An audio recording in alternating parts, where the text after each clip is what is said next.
नमस्कार दोस्तों, fundamental of stock market की सीरीज़ में आपका स्वागत है। इस चैप्टर में हम जानेंगे कि स्टॉक मार्केट में ऑर्डर क्या होते हैं और ये कितने प्रकार के होते हैं।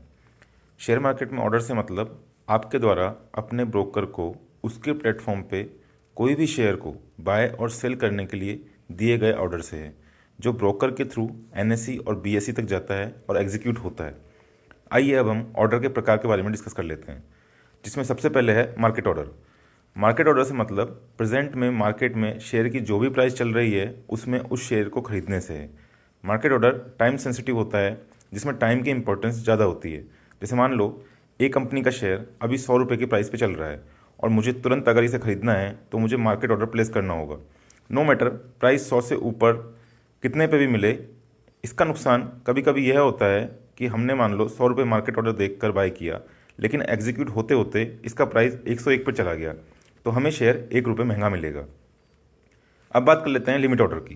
लिमिट ऑर्डर का मतलब मुझे किसी शेयर का प्राइस अगर अपनी रेट पर चाहिए, तो चाहे वो मार्केट में प्रेजेंट में कितनी भी रेट पर चल रहा हो, यह प्राइस सेंसिटिव है और प्राइस की वैल्यू यहाँ टाइम से ज़्यादा होती है। जैसे मान लो एक कंपनी का शेयर प्रेजेंट मार्केट प्राइस पर 100 रुपये में है, लेकिन मुझे इसे 98 रुपीज़ में ख़रीदना है, तो मैं इसे 98 रुपीज़ की लिमिट ऑर्डर को लगाकर छोड़ दूंगा। अब जब प्राइस 98 रुपीज़ पर आएगा तभी मेरा मार्केट ऑर्डर प्लेस होगा, तब तक नहीं होगा। इसका एक नुकसान यह होता है कि हम शेयर के मूव को कैच करने में कभी कभी फेल हो जाते हैं, क्योंकि हो सकता है कि जिस लिमिट प्राइस पर हमने अपना ऑर्डर लगाया है शेयर उस प्राइस पर आए ही नहीं और एक तरफा मूव करता जाए। अगला ऑर्डर टाइप है कवर ऑर्डर। कवर ऑर्डर से मतलब ऐसे ऑर्डर से है जहां हम लिमिट प्राइस और स्टॉप लॉस की प्राइस को एक साथ लगाकर छोड़ देते हैं। एक एग्जांपल से समझते हैं। जैसे मान लो वही एक कंपनी का शेयर अभी 100 रुपये पर है, लेकिन मुझे इसे 98 रुपीज़ पर बाय करना है, तो मेरा लिमिट ऑर्डर होगा 98 रुपीज़ पर। और अगर ये शेयर 95 रुपीज़ पर चला जाए तो मैं लॉस लेकर इसमें से निकल जाऊंगा, तो मैं 95 रुपीज़ पर अपना स्टॉप लॉस ऑर्डर लगाऊंगा। अब जब लिमिट ऑर्डर और स्टॉप लॉस ऑर्डर एक साथ लगाए जाते हैं तो इसे कवर ऑर्डर कहा जाएगा। अगला ऑर्डर है ब्रैकेट ऑर्डर। जब किसी ऑर्डर में limit order, stop loss order और टारगेट ऑर्डर एक साथ लगाए जाते हैं तो उसे ब्रैकेट ऑर्डर कहा जाता है। एग्जाम्पल के लिए वही एक कंपनी का शेयर जो 100 रुपये पर चल रहा था, अब अगर मुझे इसे 98 रुपीज़ पर खरीदना है तो 98 की प्राइस पर मैं लिमिट ऑर्डर लगाऊंगा। साथ ही 95 रुपीज़ की लॉस में निकलना है तो मैं 95 की प्राइस पर स्टॉप लॉस ऑर्डर लगाऊंगा।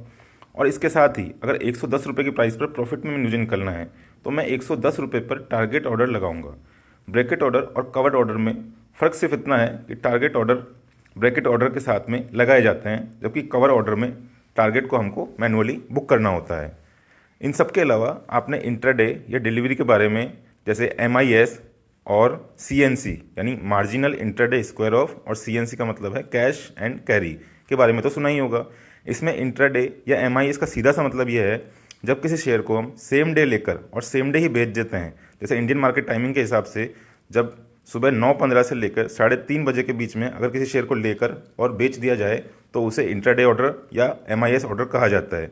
लेकिन जब उसी शेयर को आज के दिन लेके एक से अधिक दिन तक होल्ड किया जाता है तो उस वाले ऑर्डर को CNC ऑर्डर या डिलीवरी ऑर्डर कहा जाता है। उम्मीद करता हूँ आपको ऑर्डर कितने तरह के होते हैं क्लियर होगा।